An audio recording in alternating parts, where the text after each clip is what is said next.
Mexican food is as diverse as it gets. Different states have different dishes, ingredients, and heritage that define each of the states. For example, the Yucatán Peninsula has a rich Mayan history, and that defines a lot of what makes those dishes delicious. Cochinita Pibil, for example, is one of those dishes that is very particular to the region. Traditionally, small pigs would be marinated, wrapped in banana leaves, and then slow roasted in ovens called pibes. They'd be underground and kind of smoky, and the process of cooking them renders all the fat, and you get a crazy, delicious, magical concoction. Now, I don't have the underground oven required to make this slow roasted pork, but I'm willing to bet that you don't either. So I'll show you how to make it in a home oven, something that's gonna be super accessible and easy for you to replicate.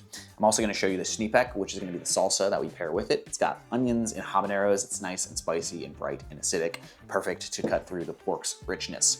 Let's make it. The key workflow we need to make this recipe work is as follows. We'll make the marinade, cut our pork, get the whole thing in the oven. Then we can make the xnipec and hang out until the pork is tender. We're gonna need the oven at 325 Fahrenheit for this. For that marinade, I think a blender is key. It's gonna make our job much easier. Add half a block of achiote paste. This is made of spices, annatto seeds, and a little bit of like a stabilizer to make it into a block. This is paramount for the color and flavor of the pork. It's got a beautiful brick red that's gonna stain pretty much everything, so be careful. It's earthy, acidic, and very distinct. This dish does not work without it. A big handful of garlic cloves go in, like 6 to 8, and then we need a bunch of citrus. So to the blender, add the juice from half a grapefruit, save the other half, we're gonna need it later, the juice of a whole orange, and the juice of a whole lime. This gets pretty close to the flavor of the bitter orange used in traditional recipes. For seasoning, add half a teaspoon of Mexican oregano, a 1/4 teaspoon of clove, a half teaspoon of cinnamon, and 2 teaspoons of cumin. I also like to add a big spoon of caldo de pollo just for extra salt and MSG goodness. To set myself up, I'll layer my Dutch oven with washed banana leaves. The pork is gonna need somewhere to go when it's cut, so this is gonna be the landing zone. Banana leaves are pretty easy to find nowadays. The problem is you get so many of them and they're huge, they're kind of hard to wash. Just wash them as best you can and cut them down to size. Because we're making this in a Dutch oven, it's easier, we don't need to wrap it super tightly in the leaves. A 2-pound pork shoulder is good for this, but it makes enough marinade for about double that if needed. You could leave this whole if you wanted, but that's just gonna increase the cooking time by quite a bit with almost no upside. Cut these into big chunks and then season them generously with salt. It's easier to season the meat correctly than to guess the amount of salt needed in the marinade. For 2 pounds of pork, we need about 2 teaspoons of salt, but we also wanna make sure the marinade is seasoned as well, so go a little heavy on it. Time to blend the marinade and get everything into the pot. Add the pork, pour on that marinade, and then I just like to use tongs to move around the pork to make sure everything is fully coated. This is gonna stew in this for a really long time, so it's not that important that the pork is touching all sides of the marinade. It's gonna move around, it's gonna sort of start to get all in those crevices as it cooks. Add a sliced onion to the top and cover the whole thing with more banana leaves. They bring a bunch of moisture to the pot and a slightly smoky clove flavor that's missing if you just leave them out. Pop on the lid and get that into the oven for around 2.5 to 3 hours. Depending on how fatty your pork is, it may need 2.5 hours, it may need 3. Just check it at the 2.5 hour mark. Pork's super easy, very hands-off from this point forward.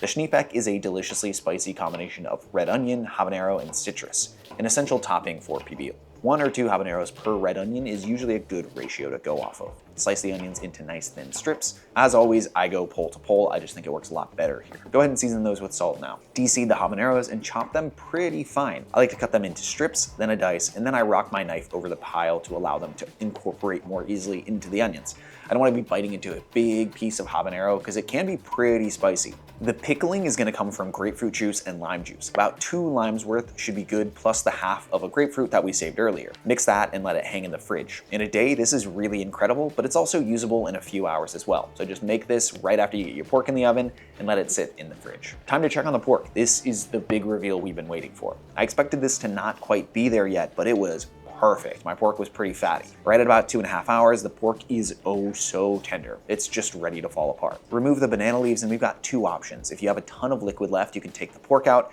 and set the pot over the stove to reduce. If there's not a lot of liquid though, just shred the pork and get stuck in. I've got quite a bit left, so reduction is my best bet. I also think it's a good idea to taste this and see if it needs more salt. Mix the pork into that reduced liquid and get a few tortillas ready. Top them with the pibil and xnipec, and that's the dish done. With the amount of flavor you're getting out of this, it's incredible how hands-off this dish is. Just whack everything into a big pot, get it in the oven, and then go do other stuff for like 2.5 to 3 hours. So simple. I've got my pibil in little tacos, but you can do this in a rice bowl.